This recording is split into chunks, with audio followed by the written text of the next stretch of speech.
Meu nome é Nathaniel José Ngomane. Embora o José seja muito pouco usado e pouco conhecido, Nathaniel Ngomane. Desempenho uma série de atividades, entre elas a essencial, a básica, que é ser professor de literatura. Eu fui nomeado presidente do Fundo Bibliográfico de Língua Portuguesa, que é uma instituição do Estado, uma instituição que pertence aos países africanos de língua oficial portuguesa, uma instituição vinculada à CPLP e que é tutelada pelo governo de Moçambique. O Fundo Bibliográfico é uma instituição voltada para a promoção do livro e da leitura em língua portuguesa e a disponibilização de todo tipo de materiais que permitam essa promoção. Então, nós temos vários projetos que trabalham com o apetrechamento de bibliotecas públicas, bibliotecas escolares, bibliotecas comunitárias. Começamos até agora a dar alguma assistência a bibliotecas privadas. Promovemos feiras de livro, feiras de leitura, feiras do livro escolar. Promovemos concursos literários, concursos com foco ou com enfoque para as escolas, concursos de redação. Também promovemos o incentivo à produção literária, portanto, nós patrocinamos os novos autores nas suas primeiras publicações, em função da qualidade da obra que apresentem. Procuramos fazer publicações de materiais relevantes para o património cultural nacional ou de língua portuguesa. E nessa perspectiva trabalhamos com diversos arquivos públicos, arquivos voltados para a cultura. Selecionamos os materiais, fazemos o devido tratamento com o apoio de especialistas contratados por nós, na maior parte dos casos, antropólogos, arqueólogos, linguistas da Universidade Eduardo Mondlane, tendo em vista a publicação desses materiais. Inventei uma coisa que se chama Clube do Livro em Moçambique, que fez um ano agora, a 1 de novembro. O Clube do Livro é uma agremiação de pessoas que se juntam à volta do livro para ler conjuntamente durante uma hora e meia e comentar sobre esse livro durante uma hora e meia. Nós começámos em Maputo e tivemos o primeiro encontro a 16 de novembro. Fazemos questão de fazer fotografias e publicar isso no Facebook.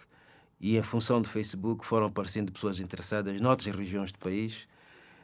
E nós sempre dissemos, olha, vocês não precisam estar aqui connosco para criar o vosso clube, vocês podem criar aí, vocês também encontrem-se, leiam e discutam, que nós precisamos de leitores em Moçambique. Nós já conseguimos ter, ao nível de todo o país, 16 clubes de livro e com uma média de registros de cerca de 700 membros.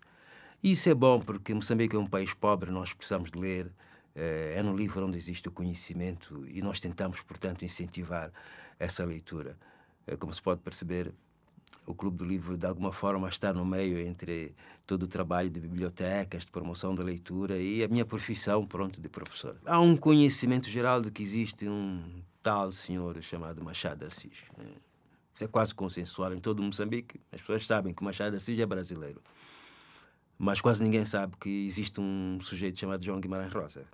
Quase ninguém sabe que existe uma Clarice, por exemplo. A relação ainda é muito fraca, embora exista uma certa sede, particularmente ao nível da universidade. O movimento entre Moçambique e Brasil é um movimento muito grande, ao nível das outras áreas, ao nível do carvão mineral, por exemplo. A Vale está em Moçambique a trabalhar nisso. A nível de futebol, quer dizer, se calhar os moçambicanos sabem mais de futebol brasileiro que os próprios brasileiros. A telenovela que está em todo o mundo está presente em Moçambique. Eu não sou de televisão, mas eu acho que existem pelo menos umas 4 ou 5 telenovelas brasileiras por dia, em diversos canais. Portanto, há uma grande presença do Brasil. Há uma grande presença do Brasil do ponto de vista da medicina também, do ponto de vista da agricultura. Há uma cooperação muito grande. Então, o Brasil está presente. Fora que há muito moçambicano a estudar no Brasil.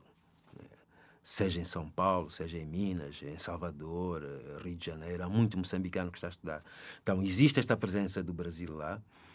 Mas em termos de literatura, acho que ainda há qualquer coisa que está a falhar em termos de disponibilização. Chegamos a propor a algumas pessoas que alguns textos moçambicanos desconhecidos, colocando de lado Mia Couto, Paulina Chiziane, que já são conhecidos, alguns outros que fossem publicados no Brasil. Felizmente, a editora Capulana está a fazer isto, a abrir um espaço maior.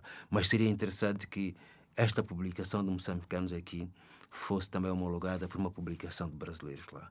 Em particular os clássicos, quer dizer, que fazem parte deste nosso mundo da língua portuguesa.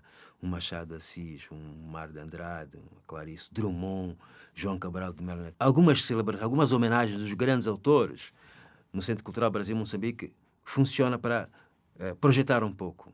Mas se calhar podia haver um trabalho mais regular, mais sistematizado, de publicação mesmo de autores. Há muita identidade entre nós. Apesar do Brasil ter ficado independente há muito mais tempo relativamente a Moçambique, ter começado a escrever e a publicar com muita pujança, muito mais tempo, enfim. Há elementos históricos de base, quer dizer, são países que foram colonizados por Portugal, de alguma forma, são países que tiveram a língua portuguesa como imposição para ser a língua da escola e a religião católica, ela entra também através dessa... Portanto, esses três elementos de base permitem que a gente possa aproximar os dois países e depois começar a ver as especificidades. Isso já é outra coisa, mas o essencial está ali. Não é por acaso que é muito tranquilo, muito fácil fazer estudos comparados de textos literários, de músicas, inclusive de pintura, entre nossos autores e os autores brasileiros, porque há um certo caminho histórico que foi mais ou menos o mesmo. Então, se houvesse uma maior troca, eu acho que saíamos todos a ganhar. Nós, porque aprendemos um pouco mais pelo percurso que o Brasil já teve. Um dos temas que está a ser discutido, ou que vai ser discutido aqui, é o brasilianismo, por exemplo. Como é que o Brasil foi construindo a sua própria identidade? E como é que Moçambique pode construir a sua própria identidade? O que é que Moçambique teria a aprender na construção da identidade?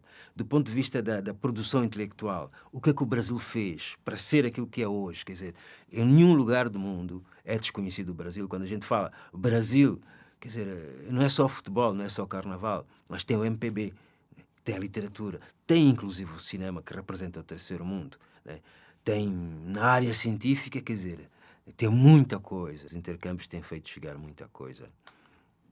Felizmente, alguns de nós que estudamos no Brasil, a gente não aprendeu só o que está nos textos, mas aprendemos a dinâmica universitária brasileira. Como organizar eventos, como organizar workshops, como organizar jornadas científicas, como organizar aquilo.